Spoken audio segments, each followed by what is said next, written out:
Good morning दोस्तों। GS लाजी channel में आपका स्वागत है। आइए प्रतिशत के हम अगले सेशन की ओर आगे बढ़ते हैं और अब थोड़ा सा क्वेश्चनों को थोड़ा स्पीड में करना है, बहुत ज्यादा स्लो मोशन में नहीं। चलिए आगे बढ़ते हैं अगले सवाल की तरफ। एक कस्बे की जनसंख्या में सालाना 10% की वृद्धि होती है। यदि इसकी वर्तमान जनसंख्या 6400 है तो 2 वर्ष में जनसंख्या कितनी होगी, ये आपसे पूछा गया है। तो जैसा कि मैंने आपको शुरू में बताया था प्रतिशत में कि प्रतिशत को फ्रैक्शन में कैसे बदला जाएगा और फ्रैक्शन को प्रतिशत में, तो उसी तरीके से सवाल को समझाता हूं। तो यहां देखिए 10% जनसंख्या में वृद्धि हो रही है, तो हम 10% को क्या करेंगे, फ्रैक्शन में बदलेंगे। तो कितना हो जाएगा, 10/100 यानी कि 1/10।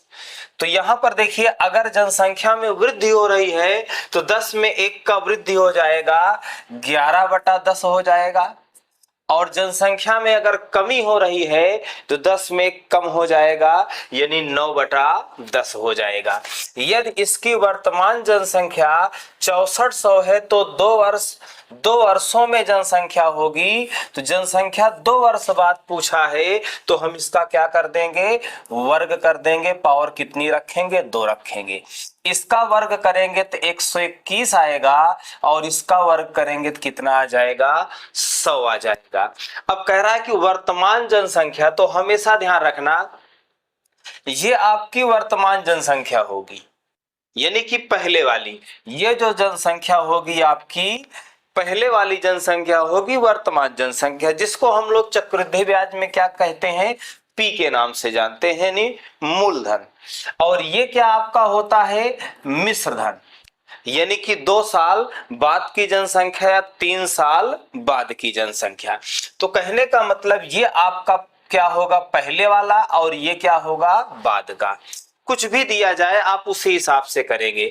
तो देखिए यहां वर्तमान जनसंख्या कितनी दी गई है, 6400 दी गई है। वर्तमान जनसंख्या कितनी है, 6400 है। और यहां वर्तमान जनसंख्या कितनी है, 100 है, डिवाइड कर दिए। और 2 वर्ष बाद जनसंख्या पूछा है तो 2 वर्ष बाद जनसंख्या कितनी हो जाएगी, 121। सॉल्व कर देते हैं। अब आप इसका गुणा करिए। तो देखिए यहां गुणा करने की जरूरत ही नहीं है, हम लास्ट वाला अंक देखेंगे, 4 का 4 और ऑप्शन कौन सा सही हो जाएगा, बी नंबर। तो इस तरीके से आप गुणा भाग में भी अपना समय बचा सकते हैं, बहुत ज्यादा समय लॉस नहीं करना है। अब आप इसका अगर गुणा करेंगे 7744 आ जाएगा, यानी ऑप्शन कौन सा हो जाएगा, बी नंबर।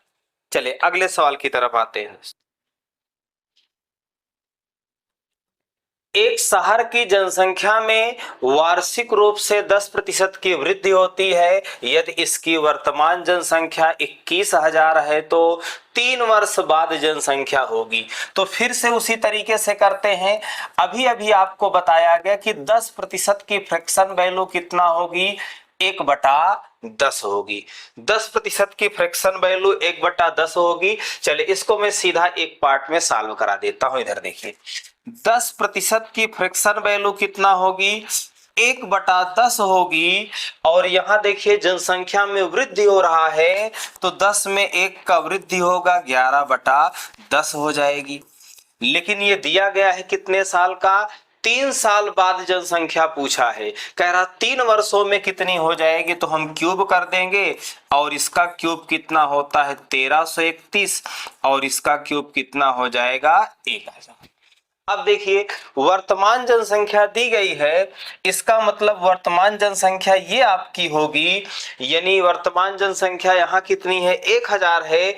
इसका मतलब 1000 की वैल्यू दे रखा है। यहाँ देखिए वर्तमान जनसंख्या कितनी है, 21,000 है। और वर्तमान जनसंख्या कितना दे रखा है, यहाँ पर रेशियो में कितना है, 1000 है। डिवाइड कर दिए और कह रहा 3 वर्ष बाद कितनी जनसंख्या होगी, यही आपसे पूछा है। तो 3 वर्ष बाद कितनी हो गई है, 1331। गुणा कर देते हैं। इसका गुणा कर दीजिए। अब यहाँ देखिए लास्ट के अंक से नहीं होगा, जब हम इसका 1 से गुणा करेंगे तो आपका कितना आ जाएगा, 1331 आ जाएगा। और जब इसमें 2 का गुणा करेंगे तो 26 62 आ जाएगा। जोड़ लेते हैं, 1 5 9 7 2, यानी इसका गुणा करेंगे तो 27,951 आ जाएगा। यानी आपका ऑप्शन कौन सा सही हो जाएगा, ए नंबर। तो इस तरीके से सवाल को आसानी से कर सकते हैं। यहाँ पर आप देखिए डायरेक्ट भी यहाँ से आप निकाल सकते हैं, कोई दिक्कत नहीं कि हम यहीं पर आए। आप यहाँ से डायरेक्ट लिख लें 1000 की वैल्यू कितना दे रखा है और 1331 की वैल्यू पूछा गया है। चलिए और आगे बढ़ते हैं दोस्तों। गांव की जनसंख्या में प्रतिवर्ष 10% की दर से लगातार वृद्धि हो रही है। यदि वर्तमान जनसंख्या 54,450 है तो 2 वर्ष पूर्व जनसंख्या होगी। ध्यान रखिएगा, मैंने अभी अभी आपको समझाया कि जो वैल्यू नीचे होगी उसको हम पहले का मानेंगे। अब यहां आप देखिए वर्तमान में ना कंफ्यूज हो, अगर वर्तमान में आप देखेंगे तब फिर कंफ्यूज रहेंगे। जो आपकी पहले जनसंख्या आएगी वो बटे में रहेगी, जो बाद में आएगी ऊपर। चलिए मैं समझाता हूं। 10% की फ्रैक्शन वैल्यू कितना होगी, 1/10। अगर वृद्धि हो रही है तो की दर से वृद्धि हो रही है तो कितनी हो जाएगी, 11/10। और कितने वर्ष की बात किया गया है, तो यहां पर देखिए कह रहा कि 2 वर्ष पूर्व जनसंख्या थी तो 2 वर्ष पूर्व की बात किया है, पावर 2 हो गई तो ये कितना हो जाएगा, 121/1000। अब हमेशा आप ध्यान रखिएगा, ये जो होगा आपका पहले वाला होगा और ये जो होगा आपका बाद वाला होगा। अब यहां आपको समझना है कि 2 वर्ष पूर्व वाला पहले आएगा कि वर्तमान वाला पहले आएगा। तो आप कहेंगे 2 वर्ष पूर्व वाला पहले आएगा, मतलब ये आपका हमेशा क्या होगा, पहले वाला होगा। और ये हमेशा क्या होगा, यानी कि पहले वाला ये क्या है, बाद वाला हो गया या वर्तमान हो गया, क्या हो गया, बाद वाला या वर्तमान हो गया। तो चलिए यहां पर देखिए, आराम से समझिए आप इसको। देखिए यानी कहने का मतलब आपका अभी वाला दिया है, पीछे वाला पूछा है तो ये पहले वाला होगा। तो यहां पर यानी कि आपका जनसंख्या कितना है, 54,450 दे रखा है। तो इसका मतलब ये किसकी वैल्यू है, 121 की, और हमें निकालना किसकी है, 100 की। क्योंकि 2 वर्ष पहले वाला पहले आएगा, तो यानी जो पहले आएगा ये होगा, ये क्या होगा, पहले वाला होगा। तो अगला आप समझ जाएंगे बाद वाला होगा, यानी ये पहले आएगा ये बाद में आएगा। तो पहले वाला पूछा है तो आप हल कर दीजिए इसको। 11 से डिवाइड करिए, 11 चौक 44, कितना बचा, 10, 11 9 99, 11 पचे 55, 11 आ गया। 11 चौक 44, 11 पचे 55, यानी कितना आ गया, 45,000। यानी ऑप्शन कौन सा सही हो जाएगा। तो आप इस चीज को थोड़ा सा समझेंगे, नहीं तो प्लस माइनस में आप थोड़ा कंफ्यूज हो सकते हैं। चलिए अगले सवाल पर आते हैं। एक गांव की जनसंख्या में 5% प्रतिवर्ष की दर से सतत वृद्धि हो रही है। यदि इस गांव की वर्तमान जनसंख्या 18,522 है तो 3 वर्ष पहले थी। ये भी उसी तरीके का सवाल है। अब देखिए 5% की फ्रैक्शन वैल्यू क्या होगी, तो आप लिखेंगे 5/100 यानी 1/20। तो 20 में एक बढ़ जाएगा, कितना हो जाएगा, 21/20। अब देखिए कितने वर्ष की बात किया गया है, 3 वर्ष पहले पूछा है तो 3 वर्ष की बात किया है। तो इसका क्यूब कितना होता है, 21 का 92, 61 होता है, और 20 का क्यूब कितना होता है, 8000। तो आप जान रहे हैं कि ये पहले वाला है, ये क्या है, पहले का है, ये बाद का। तो यहाँ देखिए तो पहले वाला पूछा गया है, इसका मतलब इसकी वैल्यू दे रखी है, यानी 18,522 ये किसकी वैल्यू है, 92 61 की वैल्यू है, और आपसे पूछा किसकी वैल्यू है, 8000। सॉल्व कर देते हैं। डिवाइड कर दीजिए, कितनी बार कटेगा? 2 बार में कटेगा। कितनी बार में? 2 बार में कटेगा। और 8 दूना कितना हो जाएगा? 16, यानी 16,000, यानी ऑप्शन कौन सा सही होगा? सी। तो इस तरीके से आप सवाल को आसानी से कर सकते हैं। जब धीरे धीरे आप सीख जाएंगे तो ये इतने पार्ट को आपको करने की जरूरत नहीं होगी, ये दिमाग में कर लेंगे और इतना ही पार्ट आप हल करेंगे, आपके सवाल का जवाब आ जाएगा। चलिए अगले सवाल की तरफ बढ़ते हैं। अगला सवाल आपका है, 1980 से 1990 तक किसी देश की आबादी 20% बढ़ती है। तो आपको यहां ध्यान देना पड़ेगा कि यहां 10 वर्षों का अंतराल दिया गया है, यानी 1980 से 1920 तक कितना? 20% बढ़ती है। 1980 से 1990 तक, और 1990 से 2000 तक भी 20% बढ़ती है, और 2000 से 2000 तक भी 20% बढ़ती है। तो आगे कह रहा है कि 1980 से 2010 तक देश की आबादी कुल कितने प्रतिशत बढ़ेगी, यानी प्रतिशत में पूछा है तो हम लोग 100 मान के भी कर सकते हैं, अदरवाइज डायरेक्ट देखिए फ्रैक्शन में। तो देखिए यहां 10 सालों में 20% बढ़ी है, और यहां भी 10 सालों में 20% बढ़ी है। इसका मतलब 10 साल जो है एक पार्ट के रूप में काम करेगा, यानी कि 1980 से 90 एक पार्ट बन जाएगा, 1990 से 2000 एक पार्ट बन जाएगा, और 2000 से 2010 एक पार्ट बन जाएगा, यानी 3 पार्ट बनेगा। तो इसको हम 3 वर्ष मान के चलेंगे। चलिए देखिए यहाँ की 20% है, तो 20% की फ्रैक्शन वैल्यू कितना हो जाएगी? 20% की फ्रैक्शन वैल्यू कितना? 20/100। तो कितना हो जाएगा? 1/5। अगर 5 में 1 बढ़ेगा तो कितना हो जाएगा? 6/5। और कितने वर्षों की बात की गई है? 3 वर्षों की। तो कितना हो जाएगा? 216/125। कितना हो जाएगा? 216/125। तो अब देखिए पहले आबादी कितना थी? 125 थी, और अब कितना हो गई है? 216 हो गई है। तो देखते हैं कितना बढ़ रही है। तो आप इसमें से इसको घटाएंगे तो यहाँ 1 आएगा, और यहाँ पर देखिए कितना हो जाएगा? 11। कितना हो जाएगा? यहाँ इसमें घटाए 1 आ गया, यहाँ 11 में 2 घटाएंगे 9 आएगा, यानी कितना बढ़ गई आबादी? 91। और बढ़ी कितने से है? 125 से बढ़ के 216 हो गई, यानी आबादी कितने प्रतिशत बढ़ गई है? यानी कितना बढ़ गई है? 91। लेकिन बताना है प्रतिशत वृद्धि कितने प्रतिशत बढ़ी है। तो आप क्या करेंगे?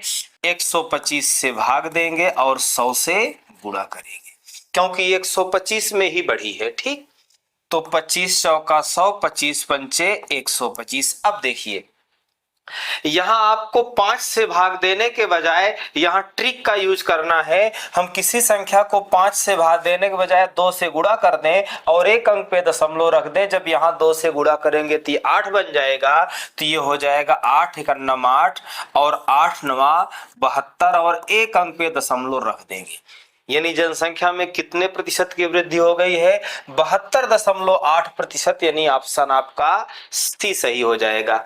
सीरियल थोड़ा गड़बड़, ए यहाँ है, बी यहाँ है, सी यहाँ हो गया है, सीक्वेंस थोड़ा अलग हो गया है। चलिए अगले सवाल की तरफ आते हैं दोस्तों।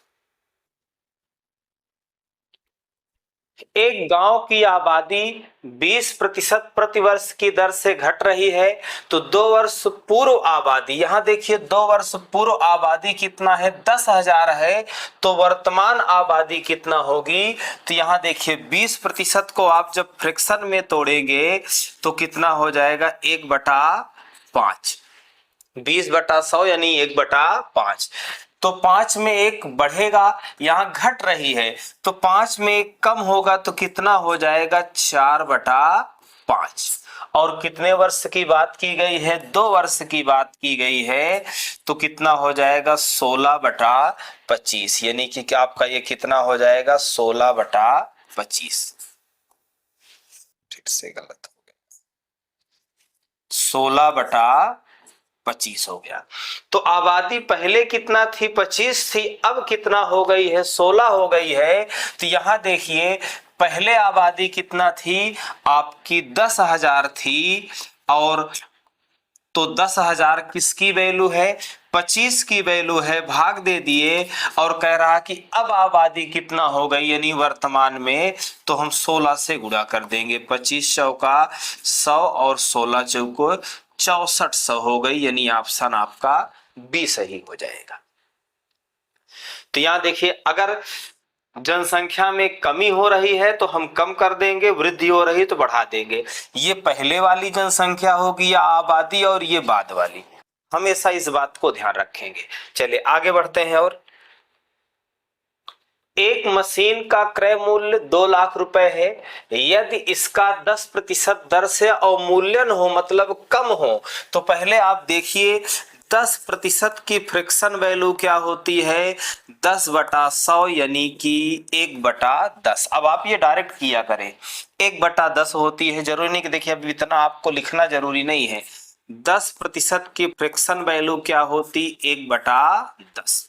तो 10 में एक वृद्धि हो रहा है कि कमी, तो अवमूल्यन हो रहा है, इसका मतलब कमी हो रही है, तो 10 में एक कम हो जाएगा, 9/10। और कितने वर्षों की बात की गई है, 3 वर्ष, तो एक कितना हो जाएगा, 729/1000। तो अब देखिए, पहले आबादी कितनी थी, 1000, और अब कितना है, 729, या बाद में कितना है, 729। तो यहां देखिए बाद वाला पूछा गया है, यानी कि वर्तमान आबादी दी गई है। अब यहां देखिए 2 लाख किसकी वैल्यू है, 2 लाख आबादी है, और यहां देखिए डायरेक्ट आप यहां ऐसे कर सकते हैं, इसकी वैल्यू देखिए इस तरीके से, इसकी वैल्यू दे रखा है, कितना है, 2 लाख दे रखा है, और आपसे किसकी वैल्यू पूछा है, इसकी। तो यहां देखें आप, इसका 1000 यूनिट की वैल्यू इतना दिया है, तो 1 यूनिट की वैल्यू कितना हो जाएगी, 200।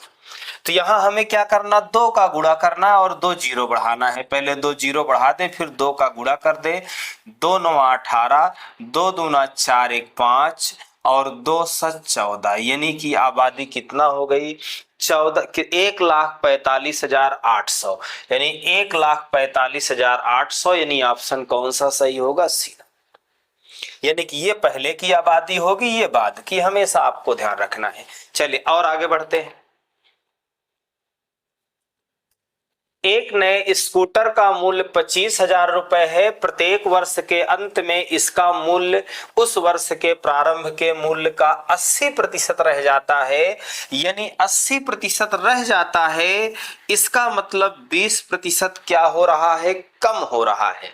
तो 20% की फ्रैक्शन वैल्यू कितना होगी, 20/100, यानी कि 1/5। तो 1/5 में क्या है, 5 में 1 की कमी हो रही है, तो कितना है, 4/5। कितने वर्ष की बात किया गया है, 3 वर्ष, तो ये कितना हो जाएगा, 64/125। तो पहले कीमत कितना थी, 125, अब कितना है, 64। और प्रश्न में क्या दिया है, पहले कीमत कितना दिया गया है, 25,000, इसका मतलब ये किसकी वैल्यू है, 125 की भाग दे दिया, और अब कीमत कितना है, 64, यानी 64 से गुणा कर दिया। तो 25 से डिवाइड करेंगे तो यहाँ 5 आएगा, 5 से डिवाइड करेंगे 2 आ जाएगा, 2 जीरो बढ़ा देते हैं, और 2 चौका 8, 2 छंग 12, यानी अब कीमत कितना हो गई, 12,800, यानी ऑप्शन कौन सा सही होगा, डी नंबर। आइए और आगे बढ़ते हैं दोस्तों। एक गांव की जनसंख्या 9,000 है, यदि वार्षिक जन्म दर, यहाँ जन्म दर दिया गया है 12.5% है, यानी कि वार्षिक जन्म दर 12.5% है, नए लोगों का जन्म होता है, बच्चों का जन्म होता है। और मृत्यु दर क्या है, कितना दे रहा है, 2.5%, यानी इसका मतलब यह है कि 12% लोग क्या है कि का जन्म होता है, और 2.5% लोगों की मृत्यु होती है, तो इसका मतलब जनसंख्या कम होगी। तो फाइनली देखा जाए तो जनसंख्या में 10% की वृद्धि हुई है, क्योंकि वृद्धि हुई थी 12% की, लेकिन कमी हो गई है 2.5% की। तो फाइनली कितने प्रतिशत का वृद्धि हुआ? 10% का।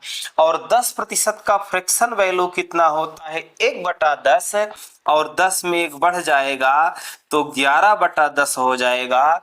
और कितने वर्ष की बात किया है? 3 वर्ष की बात किया है, तो ये हो जाएगा 1331/1000।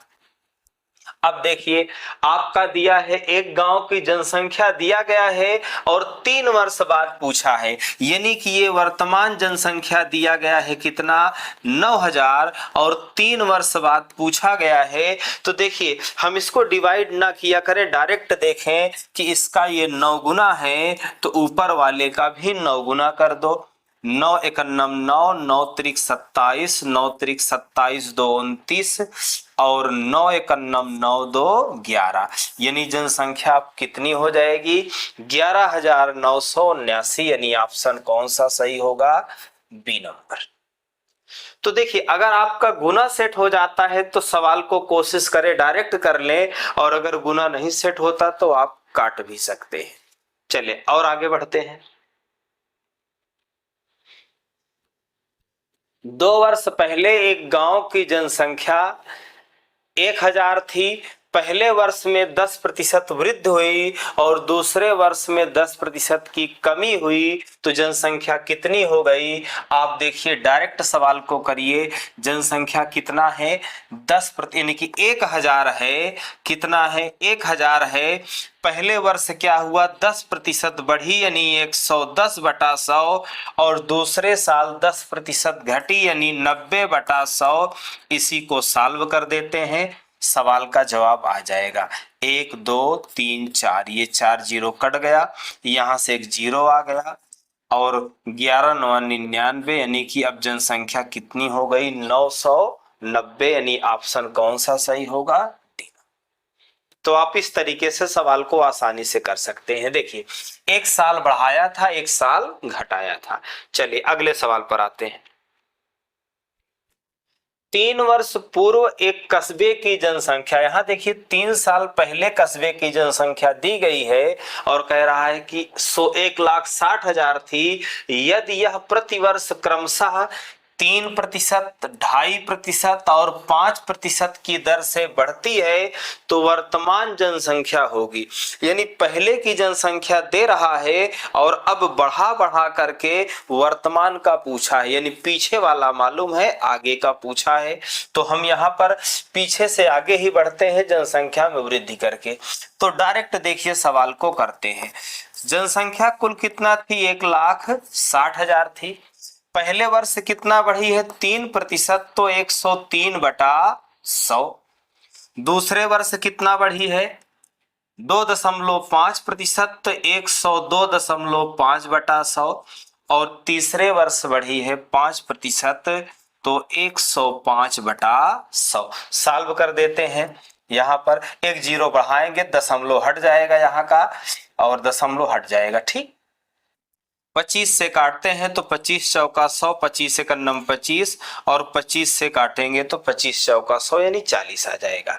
अब जीरो काटते 1 2 3 4, और यहाँ पर देखिए 1 2 3 4, ये कट गया। अब इसको काटते हैं तो यहाँ 10 आ गया 4 से, और यहाँ 4 चौक 16 आ गया। डिवाइड कर देते हैं यहाँ 5 से, या ऐसे इसको डायरेक्ट काट दिए होते। यहाँ पर देखिए, यहाँ पर 8 से काट देते, कितना हो जाता? 8 5 40, और 8 दूना 16, और 5 से यहाँ डिवाइड करेंगे 21 आ जाएगा। अब देखिए, यहाँ पे आपको गुणा करना है, लेकिन अगर आप देखें तो इकाई का अंक अलग अलग है, तो हमें पूरा गुणा करने की जरूरत नहीं है, हम इकाई के अंक पे काम कर सकते हैं। देखिए 2 तिहाई 6, 6 कन्नम 6, 6 कन्नम 6, यानी इकाई का अंक 6 आएगा। यानी आपका ऑप्शन कौन सा सही हो जाएगा? सी। देख लीजिए। तो यहाँ पर ये सवाल देखिए पूछा गया भी सवाल है, यानी आपको अब पूरा गुणा करने की जरूरत नहीं है, और आप इसका अगर गुणा करेंगे तो 17,000 यानी 1,77,336 आ जाएगा। ये आपके सवाल का जवाब। यहां हम गुणा करते ही इकाई अंक 6 आ जाता है। चलिए अगले सवाल पर आते हैं। एक दशक में लगातार जनसंख्या, देखिए एक दशक में लगातार जनसंख्या कितना है, यानी कि एक दशक में मतलब 10 वर्ष में, एक दशक में मतलब कितने वर्ष में, 10 वर्ष में जनसंख्या कितना से कितना हो जाती है, 1,85,500 से 2,22,600 हो जाती है। तो कह रहा है कि प्रति वर्ष जनसंख्या में औसत वृद्धि। तो चलिए पहले यहां देखिए आप, जनसंख्या पहले कितना थी, 1,85,500, और अब जनसंख्या कितना हो गई, 2,22,600। तो देखते हैं जनसंख्या में कितने का वृद्धि हुआ, कितने का वृद्धि हुआ। तो यहाँ 0,0,1,7,4 यानी कि 47,100 का वृद्धि हुआ। तो आपको ये बताना है कि कितने प्रतिशत वृद्धि हुआ। अगर हम प्रतिशत वृद्धि निकालेंगे, और पहले प्रश्न में पढ़िएगा क्या दिया हुआ है। प्रश्न में दिया गया है कि एक दशक में, तो यानी कि 10 वर्ष में अगर हम देखें यहां पर प्रतिशत वृद्धि, तो 10 वर्ष में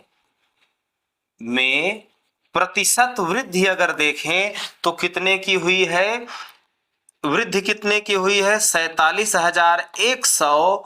लेकिन अगर प्रतिशत वृद्धि पूछे तो हम क्या करेंगे, प्रारंभ वाली कितने से बढ़ा है, 1,85,000 से बढ़कर 2,22,600 हो गया, यानी इतने से बढ़ा हुआ है। तो 1,85,000 से 85,500 से भाग देंगे और 100 से गुणा करेंगे। गुणा कर दीजिए तो यहाँ पर 0 से 0 कट जाएगा। इसको अगर हम डिवाइड करेंगे तो कितनी बार में कटेगा, 5 बार में, और यहाँ डिवाइड करेंगे तो 20 आ जाएगा। यानी कि 10 वर्षों में जनसंख्या में कितने प्रतिशत वृद्धि हुई है, 20% हुई है। तो एक वर्ष में कितने प्रतिशत होगी, तो एक वर्ष में कितने प्रतिशत हो जाएगी, 2% हो जाएगी। यानी ऑप्शन आपका कौन सा सही हो जाएगा, डी। यानी देखिए 10 वर्षों में जनसंख्या में 20% की वृद्धि हुई है। तो यहां पूछा गया है प्रति वर्ष जनसंख्या में औसतन वृद्धि, तो एक वर्ष में कितनी हो जाएगी, 2%। आइए अगले सवाल की तरफ बढ़ते हैं। अगला सवाल आपका है, यदि 24 कैरेट सोने को 100% शुद्ध सोना माना जाता है, तो 22 कैरेट सोने को शुद्धता सोने की प्रतिशतता कितनी होगी। यानी कह रहा है कि जो 24 कैरेट सोना है उसको 100% शुद्ध माना जाता है, यानी कि वो कितने के बराबर, 100% शुद्ध है। तो 22 कैरेट जो सोना होगा कितने प्रतिशत शुद्ध होगा, तो 100 में हम 24 का भाग दे देंगे और 22 से डिवाइड कर देंगे। डिवाइड कर दीजिए, यहाँ 11 आ जाएगा और यहाँ पर 12, 4 तिहाई 12 और 4 से काटेंगे तो 25। तो 11 पचे 55, 11 दूना 22 और 5 27 बटे 3, 3 से डिवाइड कर देते हैं। 3 9 27 और 3 कन्नम 3, 3 छंग 18, यानी कि और ऐसे आता चला जाएगा। यानी 91.6%, यानी ऑप्शन कौन सा हो जाएगा, ए। यानी 100%, यानी जो 24 कैरेट सोना था 100% शुद्ध सोना माना गया, जो 22 कैरेट है वो 91.6% शुद्ध सोना होगा। चलिए अगले सवाल पर आते हैं। यदि 20% स्प्रिट युक्त 50 लीटर तरल में 10 लीटर पानी मिला दिया जाए तो परिणामी मिश्रण में स्प्रिट का प्रतिशत कितना होगा। तो चलिए दोस्तों, ऐसे सवाल को करने का मैं आपको एक बहुत जबरदस्त ट्रिक बताता हूं, मात्र आप 5 सेकंड के अंदर सवाल को कर लें। यानी कि लेकिन आप पहले सवाल को समझिए। देखिए कह रहा है कि डायरेक्ट मैं आपको ट्रिक समझाता हूं, कुल मात्रा कितनी थी तरल की या मिश्रण की, तो आप कहेंगे कुल मात्रा कितनी थी, 50 लीटर थी। अब यहां देखिए 10 लीटर पानी मिलाया गया तो कुल मात्रा बढ़ेगी घटेगी, तो आप कहेंगे बढ़ेगी, कितना हो जाएगी, 60। तो यहां पर हमें करना कैसे है, ट्रिक क्या है कि 50 बिलियन की मात्रा कितना है, 50, और जिसमें स्प्रिट कितना परसेंट है, 20% है, तो 20 का क्या कर देंगे, गुणा।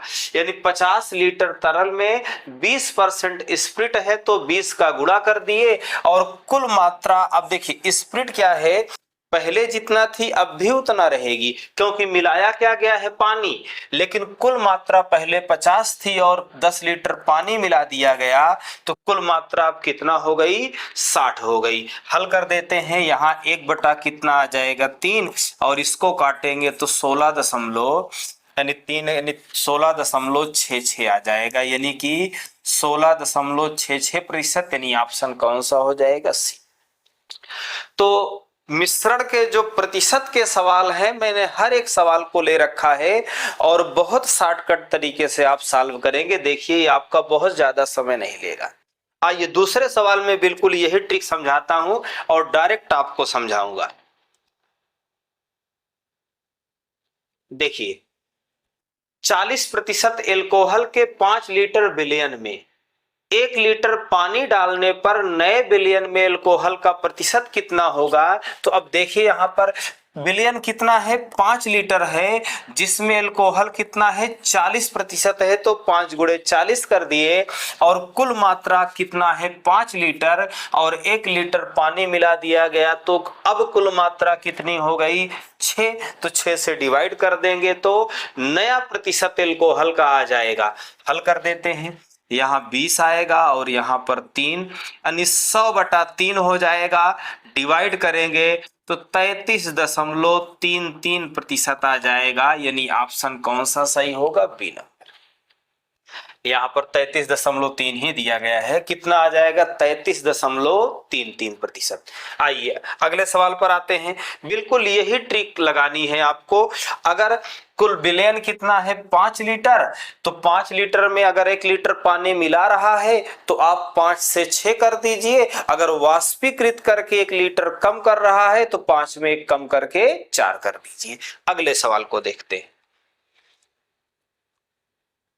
यदि 3% नमक वाले 5 लीटर घोल से 2 लीटर पानी वाष्पित हो जाता है, तो देखिए विलयन कितना है, 5 लीटर, जिसमें नमक कितना है, 3%, तो 5 गुणे 3। अब देखिए विलयन कुल कितना था, 5 लीटर का घोल था, घोल कितना था, नमक और पानी का 5 लीटर का था, और उसमें 2 लीटर पानी वाष्पित हो गया, तो पानी बचा अब कितना, 3 लीटर बचा, तो 3 से भाग दे दिए, आपका नया प्रतिशत आ गया नमक का, और नमक का जो नया प्रतिशत है कितना होगा, 5%। आइए अगले सवाल को देखते हैं। यदि 4% चीनी वाले 8 लीटर चीनी के घोल में उबालकर 2 लीटर पानी वाष्पित हो जाता है, तो शेष घोल में चीनी का प्रतिशत, यानी कुल विलयन कितना था, 8 था, जिसमें 4% क्या थी, चीनी थी, तो 8 चौक 32 या 8 गुणे 4। अब यहां देखिए कुल मात्रा कितनी है, 8 लीटर, लेकिन 2 लीटर पानी वाष्पित करके कम कर दे रहा है, इसका मतलब 2 लीटर पानी कम करेगा तो 8 में 2 कम हो जाएगा, 6 बचेगा। डिवाइड कर देते हैं, 2/3 यानी 16 बटा कितना हो जाएगा, 3। डिवाइड करेंगे तो 3 पचे 15 और 3 त्रिका 9, यानी कितना आ जाएगा, 5.3%, यानी ऑप्शन कौन सा होगा, डी नंबर। तो आप आसानी से सवाल को कर सकते हैं, और बाकी अगर आप विस्तार में करेंगे तो भी इतना ही समय लगेगा, मतलब आप विस्तार में करेंगे तो बहुत ज्यादा आपको समय लगेगा, अभी आप कंफ्यूज हो जाएंगे, निकालेंगे अलग अलग, बहुत टाइम लगेगा। चलिए अगले सवाल पर आते हैं। अब देखिए यहां दूसरा सवाल आपका बदल चुका है, इसको भी मैं एक नए ट्रिक से आपको समझाता हूं, रेशियो मेथड से। आप समझिए 2 3 4 सवाल जो होंगे सब इसी ट्रिक से बिल्कुल फास्ट तरीके से आ जाएंगे। पहले सवाल पढ़िए, कह रहा कि 50% अम्लीय, क्या है अम्लीय, 9 लीटर द्रव में कितना पानी मिलाया जाए कि अम्लीय सांद्रता 30% रह जाए। तो ऐसे सवाल को करने का दोस्तों बिल्कुल शानदार ट्रिक है आपका कि आप देखिए मिलाया क्या जा रहा है, तो आप कहेंगे पानी मिलाया जा रहा है, यानी कि पानी बदल रहा है। तो जो बदल रहा है उस पे हम काम नहीं करेंगे, जो नहीं बदलता उसी पर हम काम करेंगे। यानी मिलाया पानी जा रहा है तो हमें पानी पर काम नहीं करना है, अम्ल पर काम करना है, और अम्ल का हम परसेंटेज निकालेंगे। अगर यहां देखा जाए तो अम्ल कितना प्रतिशत है, तो आप बताएंगे 50% है, और बाद में अम्ल कितना प्रतिशत हो गया, 30% हो गया, तो हम रेशियो निकाल लेंगे। देखिए मिलाया पानी गया है इसलिए हम अम्ल का रेशियो निकालेंगे, अगर अम्ल मिलाया गया होता तो पानी लिखिए, ते पानी की मात्रा। तो यहां पहले क्या है, अम्ल कितना है 50% और अब कितना अम्ल हो गया है 30%, तो हम लोग इसका रेशियो बना लेते हैं। तो 5 अनुपाते कितना आ जाएगा 3। तो यहां पर देखिए ये जो मात्रा होगी मिश्रण की कुल मात्रा प्रारंभिक होगी, हम इसको क्या मानेंगे, मिश्रण की कुल प्रारंभिक मात्रा मानेंगे। और यहाँ प्रारंभिक मात्रा देखिए कुल कितना है 3 है, और इसमें मिलाया कितना गया, तो आप बताएंगे 2 मिलाया। अगर प्रश्न में देखा जाए तो प्रश्न में मिश्रण की प्रारंभिक मात्रा कितना है 9 है, इसका मतलब 3 यूनिट की वैल्यू 9 है, तो आप बताइए 2 यूनिट की वैल्यू कितना होगी। तो 3 का ये कितना गुना है, 3 गुना है, तो 2 का 3 गुना कितना होगा 6, यानी आपका ऑप्शन कौन सा सही होगा, बी नंबर। तो आप इस ट्रिक से शानदार तरीके से इस सवाल को कर सकते हैं, और अगर आप चाहें तो कुछ सवाल पेन फ्री भी कर सकते हैं आसानी से। चलिए और सवाल मैं समझाता हूं। अल्कोहल और पानी के 1 लीटर मिश्रण में, यहां देखिए 1 लीटर मिश्रण दिया गया है कि मिश्रण में पानी 30% है, तो देखिए 30% पानी है, कह रहा कि मिश्रण में कितना अल्कोहल मिलाया जाए या अल्कोहल और डाला जाए कि पानी का प्रतिशत 15 हो जाए। तो आप सवाल को देखिए, लेकिन आप यहां देखिए कि दिया गया है किसमें, मिलीलीटर में, दिया किसमें है, लीटर में, और ऑप्शन में क्या दे दिया, मिलीलीटर में, कोई दिक्कत नहीं निकल आएगा। आप देखिए मिला क्या रहा है अल्कोहल, तो हम प्रतिशत किसका निकालेंगे, पानी का, और पानी पहले देखिए तो 30% है, और बाद में कितना हो गया 15% हो गया। रेशियो बना लेते हैं, तो यहाँ 2 अनुपाते कितना बनेगा 3। ये प्रारंभिक मात्रा कुल होगी, तो पानी की प्रारंभिक मात्रा कुल रेशियो में 1 है, और प्रश्न में कितना है, तो आप बताएंगे 1 लीटर है। अब देखिए मिलाया कितना गया, तो आप कहेंगे 1 मिलाया गया, और 1 यूनिट की वैल्यू कितना है, 1 ही लीटर है, कितना है 1 ही लीटर है। देखिए 1 यूनिट की वैल्यू 1 ही लीटर आएगी। तो यानी कितना मिलाया गया, आपका 1 लीटर मिलाया गया, लेकिन यह है कि प्रश्न में लीटर नहीं दे रहा है, तो 1 लीटर में आप जानते हैं 1000 क्या होता है, ml होता है, यानी मिलीलीटर, यानी ऑप्शन कौन सा सही है, ए नंबर। आइए और इसी तरीके का सवाल देखते हैं दोस्तों। 50 किलोग्राम शीशे व टिन के मिश्रण में 60% शीशा है, इस मिश्रण में कितना शीशा मिलाने पर बने मिश्रण में 75% शीशा हो जाए। तो ये ट्रिक दोस्तों आप बहुत आसानी से लगा के सवाल कर सकते हैं, बट आपको ध्यान रखना है कि हमें रेशियो किनका निकालना है, जो मिलाया जाता है उस पे काम नहीं करना है, यानी जो बदलता है उस पे काम नहीं करना है, जो स्थिर रहता है। चलिए देखिए यहां पर देखा जाए क्या मिला रहा है, तो कह रहा है इस मिश्रण में कितने प्रतिशत शीशा मिलाया जाए, यानी मिला रहा है शीशा, तो हमें शीशे पे नहीं काम करना है, हमें किस पर काम करना है, टिन पर। तो हमें टिन का परसेंटेज निकालना है। अब देखिए यहां पर शीशा कितना है, 60% शीशा है, और हमें शीशा चाहिए ही नहीं, तो जब 60% शीशा है, हमें शीशा नहीं चाहिए, तो 60% शीशा है, शीशा नहीं चाहिए, हमें टिन चाहिए, तो टिन कितना होगा 40%, क्योंकि जब वो 60% था 100 में से, तो ये 40 बचा। और यहाँ देखिए 75% क्या है, शीशा है, और हमें शीशा नहीं चाहिए, हमें टिन चाहिए। जब 75% शीशा हो गया तो टिन कितना बचा 25%, यानी कितना है 25 है। रेशियो बना लीजिए 8:5।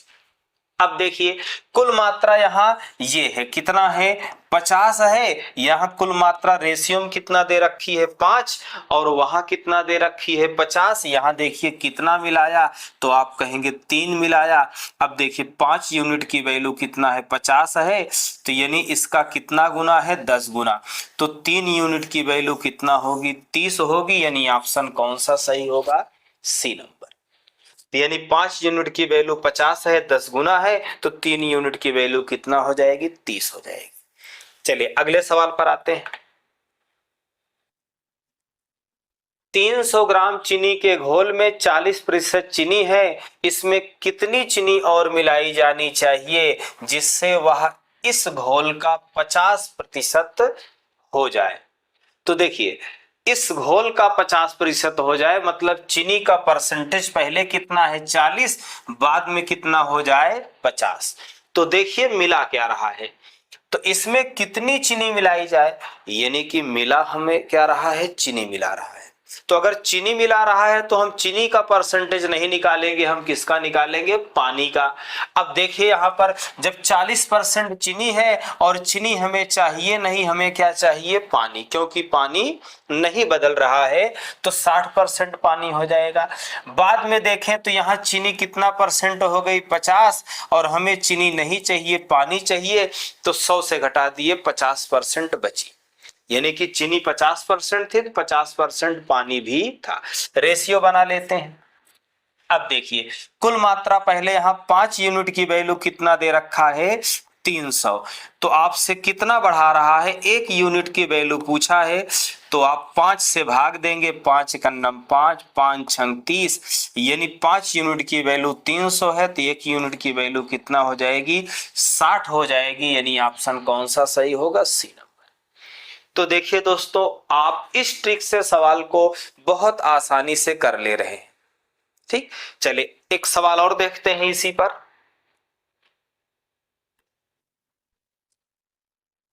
चाशनी और पानी के एक मिश्रण में 60% चाशनी है, यदि उसमें 7 लीटर चाशनी मिलाई जाए तब मिश्रण में 33% पानी हो जाता है, मिश्रण की प्रारंभिक मात्रा थी। तो देखिए अब की सवाल बदल चुका है, मिश्रण की प्रारंभिक मात्रा पूछ लिया है।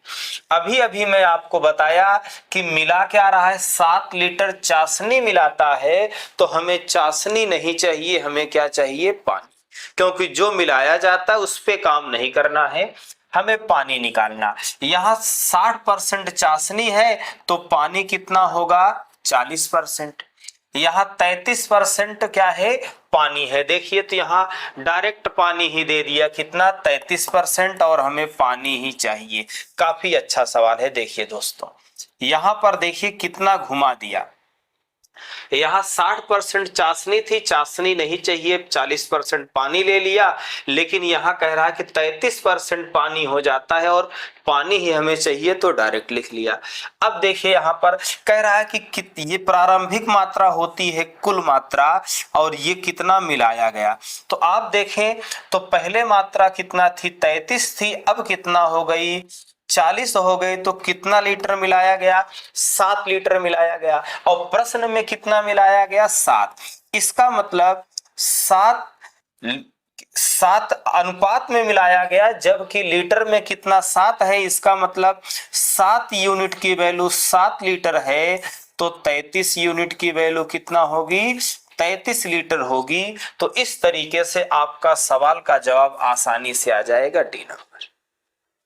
तो इस शानदार ट्रिक को दोस्तों आप ध्यान दीजिए, समझ में आया हो तो आप बहुत अच्छे से इस सवाल को कर सकते हैं, कोई दिक्कत नहीं है। चलिए बस दोस्तों, आज के लिए इतना ही। आज का सेशन यहीं पर समाप्त होता है। जय हिंद।